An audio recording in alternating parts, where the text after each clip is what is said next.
When Americans think of Korea, many of them think of the TV show MASH. But Korea and MASH were a serious match long before the TV series ever hit the airwaves. An acronym for Mobile Army Surgical Hospital. Their mobility saved an awful lot of lives during the Korean War. This morning we introduce you to the real MASH. This is an historic and nostalgic training exercise for Camp Humphreys 43rd Surgical Hospital, the only MASH unit left in Korea. The 43rd's raising tents for the very last time. In a few months, mobile Army surgical hospitals will be using new modern tubular structures. These tents will become only a memory of times gone by.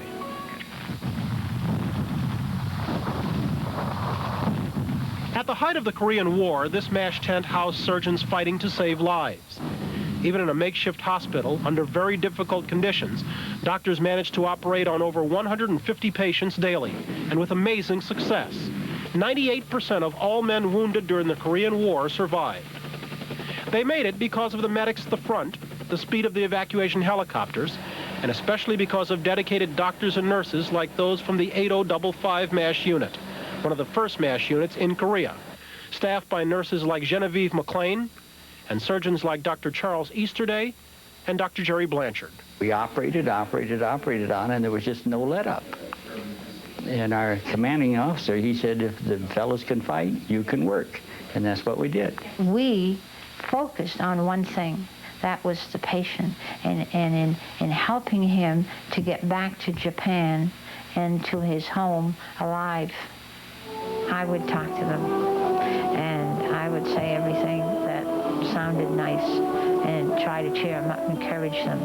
But this won't take long, and in no time at all you're going to be back in Japan, and you're lucky boy, you're out of the war, you're on your way home, you know that, don't you? Which perhaps they hadn't thought about, because at that very moment they're having so much pain. To have that many people under stressful situations and long hours work as well as they did without conflict is, I think, really says something about the effort of the people there.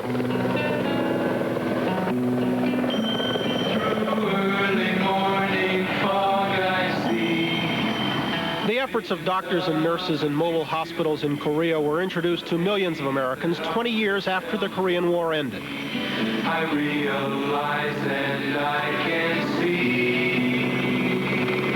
In 1970, the real-life reminiscences of a MASH surgeon became a successful feature film.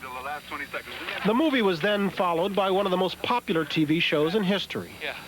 6 inches in any direction and you'll get home sooner than any of us. The MASH TV series ran for a period of 11 years, from 1972 until 1983. Opinions still vary on its accuracy in portraying a real MASH unit. I was impressed with the arrangement of the physical setup. That is, the tents, the cots, their mess hall, that type of thing was very realistic. I didn't think it was accurate at all. There was squabbling between the doctors. There was bickering. In real life in Korea, that's not the way it was. Who had time to squabble with each other? And Hot Lips Houlihan did not bear any resemblance to the kinds of nurses Genevieve McLean worked with. I thought her role as a chief nurse was not that of a typical chief nurse. They're more reserved. I think they played up a sex angle. How exciting you are. But MASH TV actors feel the shows were indeed based on reality. I think the success of MASH had to do with the fact that those were, to a great extent, realistic stories as well as we could do them. Because it was about something that really happened. I mean, we were talking about people who really suffered. These days, whether the shows were realistic or not is less important than the inspiration they still give to the men in the last MASH unit left in Korea. A MASH unit that is the direct descendant of the 8055, the very unit the MASH TV series is based on.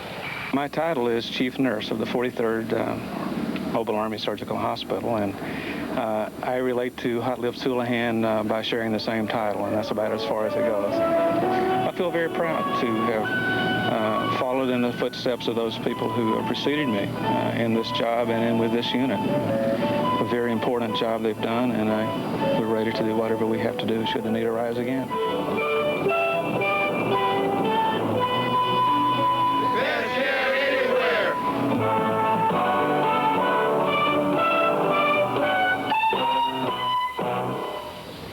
We're going to come back with more in just a moment.